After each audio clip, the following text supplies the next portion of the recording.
Friends, તમને નહીં ખબર હોય કે તમે તલની ચીકી, સિંગની ચીકી, મમરાના લાડુ, માવા ચીકી તો બહુ જ ખાઈ લીધી, પણ આ તલ અને ગોળ મિક્સ કરીને બનતી ગજક બરફી ક્યારે ટ્રાય નહીં કરી હોય તો બજારમાં મળે એવી ગજક બરફીની રેસીપી લઈને આવી છું.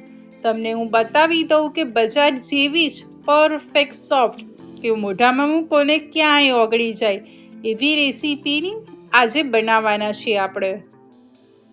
હું હાર્દિની પંડ્યા, મારી ચેનલ મસાલા મેજિકમાં તમારું સ્વાગત કરું છું. ચલો આજની મજેદાર રેસીપીની શરૂઆત. ફ્રેન્ડ્સ, આજની રેસીપીના ઇન્ગ્રીડિયન્ટ્સ છે, જેમાં આપણે એક બાઉલ એટલે 250 ગ્રામ જેટલા તલ લીધા છે, જે અત્યારે બજારમાં મળે એ વાળા કાચા તલ જ આપણે લીધેલા છે. હવે હાફ બાઉલ એટલે આશરે 100 ગ્રામ જેટલો ગોળ મેં આ રીતે સમારીને લીધો છે.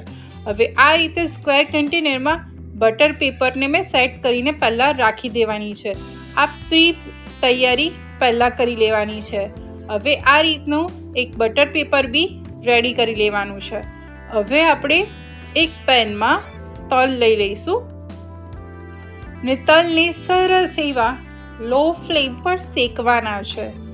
આ પ્રોસેસ આપણે એટલે ફ્રેન્ડ્સ લો ફ્લેમ પર કરીશું કે લો ફ્લેમ પર તલ બહારથી સરસ એવો કલર બી પકડાશે અને અંદરથી સરસ એવા શેકાઈ બી જશે. જો તમે ફાસ્ટ ફ્લેમ પર એને કરશો તો એ બહારથી કલર ચેન્જ થઈ જશે, કાં તો બળી બી શકે છે, પણ અંદરથી એ કાચા રહી જશે તો તમારી જે બરફીનું ટેક્સચર છે એ પરફેક્ટ નહીં આવે. તો જ્યારે તલ સરસ એવા શેકાઈ જાય લો ફ્લેમ પર અને તલ સરસ ફૂટવા માંડે ત્યાં સુધી આપણે તલને શેકવાના છે. આટલા તલ શેકાતા લગભગ 10 થી 12 મિનિટ જેટલો સમય લાગશે.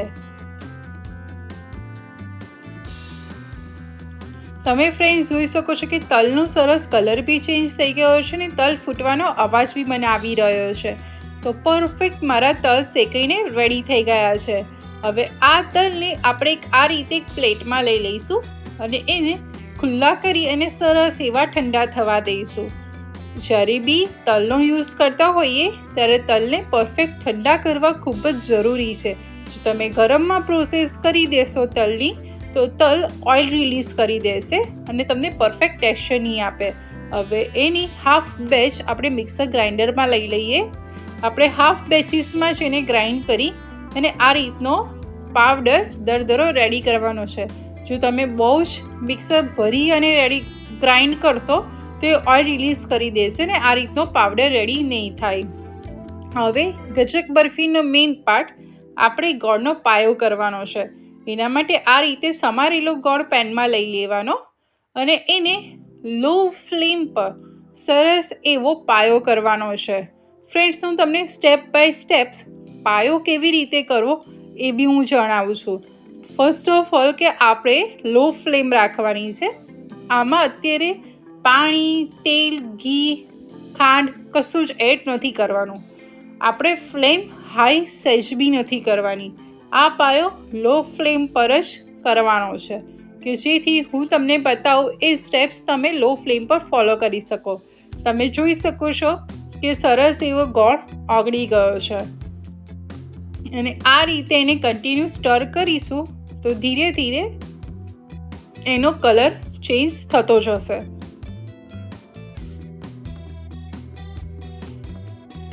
તમે જોઈ શકો છો કે આ રીતે જેમ જેમ પાયો બનવાની શરૂઆત થશે એમ આ રીતે થોડા થોડા બબલ્સ આવવા માંડશે અને એનો થોડો કલર ચેન્જ થતો જશે. અત્યારે મને 5 મિનિટ થઈ છે અને 5 મિનિટ બાદ મારો ગોળનો કલર આ રીતે થોડો ઘણો ડાર્ક બ્રાઉન થયો છે. હજી હું એને લો ફ્લેમ પર જ બરાબર કૂક કરીશ. તમે જોઈ શકો છો કે થોડો કલર ચેન્જ થયો તો પાયો પરફેક્ટ છે કે નહીં એ ચેક કરવા મેં પાણી ભરેલા બાઉલમાં થોડો પાયાના ટીપા એડ કર્યા અને એને 1-2 મિનિટ બાદ મેં એમાંથી લઈ અને ચેક કર્યા તો હું તમને બતાવું કે જ્યારે એને આપણે તોડીએ અને આ રીતે ખેંચાય છે એ પરફેક્ટ તૂટતો નથી તો આપણો પાયો બરાબર થયો નથી. હજી આપણે એને સરસ એવો કૂક કરવો પડશે. એટલે પાયાને આપણે લો ફ્લેમ પર રાખીને જ એને કૂક કરીશું. હવે બીજી 5 મિનિટ બાદ આપણે ચેક કરીએ તો ગોળનો કલર હજી ડાર્ક થઈ ગયો છે.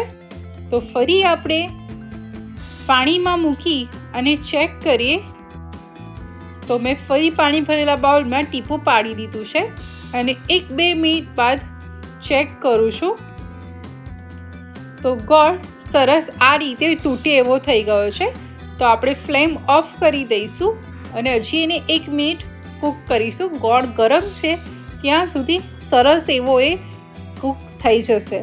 હવે આપણે એમાં ફ્રેન્ડ્સ 1 ચમચી ઘી આ સ્ટેજ પર એડ કરવાનું છે અને સરસ એવું મિક્સ કરીશું. તો તમે જોઈ શકો છો કે સરસ એવું આપણા ગોળના પાયામાં એક મસ્ત વાળી શાઇન આવી ગઈ છે.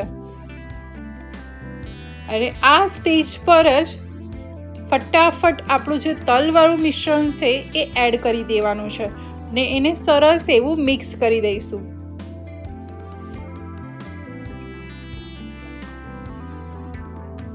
આ પ્રોસેસ આપણે ફટાફટ કરવાની રહેશે.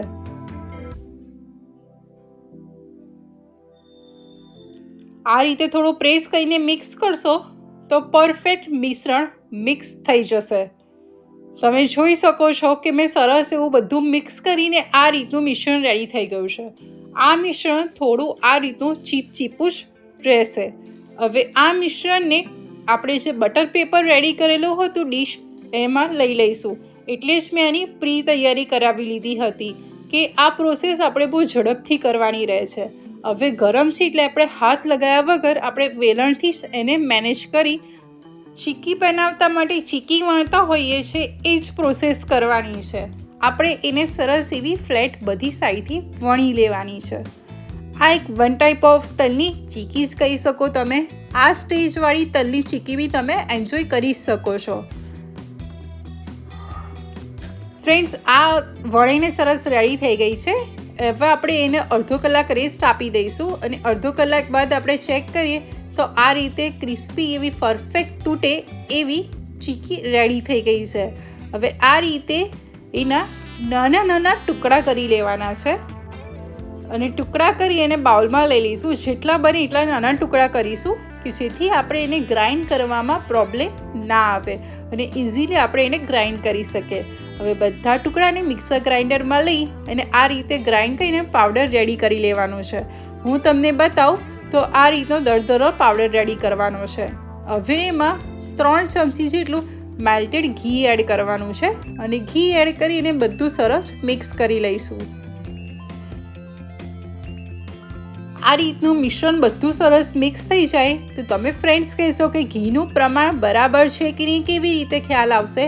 તો તમે આ રીતે મિશ્રણ હાથમાં લો, પ્રેસ કરો અને મુઠ્ઠી વળી જાય અને તોડો તો તૂટી જાય તો પરફેક્ટ ઘીનું મિશ્રણમાં એડ થયું છે. હવે આ રીતે આપણે જે કન્ટેનર રેડી કરેલો હતો એમાં બધું મિશ્રણ લઈ લેવાનું છે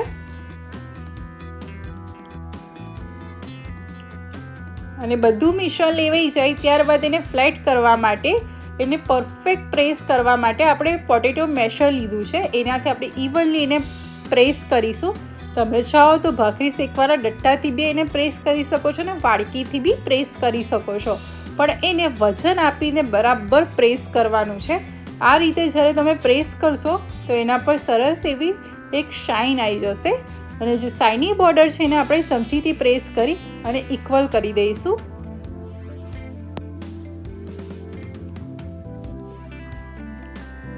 આ રીતે બધી સાઈડથી ઇક્વલ થઈ જાય એટલે ફ્રેન્ડ્સ આપણે એના ઉપર થોડું ગાર્નિશિંગ માટે તલ એડ કરીશું અને તલ નીકળી ના જાય એટલે આપણે ફરી એને થોડા પ્રેસ કરી લઈશું કે જેથી તલ બી વ્યવસ્થિત એવા સેટલ થઈ જાય.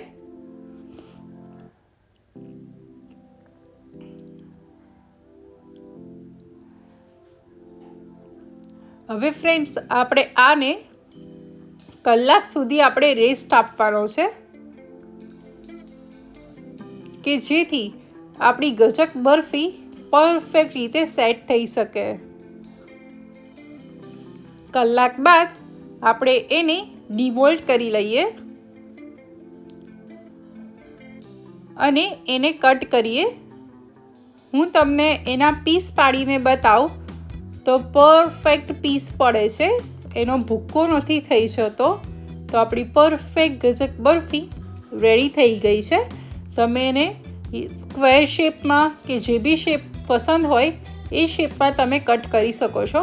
હું અત્યારે એને સ્ક્વેર શેપમાં કટ કરી દઉં છું અને હું તમને એમાંથી પીસ બતાવું તો પરફેક્ટ બજાર જેવી ગજક બરફી રેડી થઈ ગઈ છે. તો આ વિન્ટરમાં હેલ્ધી એવી તલ અને ગોળમાંથી બનતી ગજક બરફી ઘરે બનાવો અને કેવી બની મને કોમેન્ટમાં જણાવજો. આવી બીજી રેસીપી સાથે ફરી મળીશ. Good bye.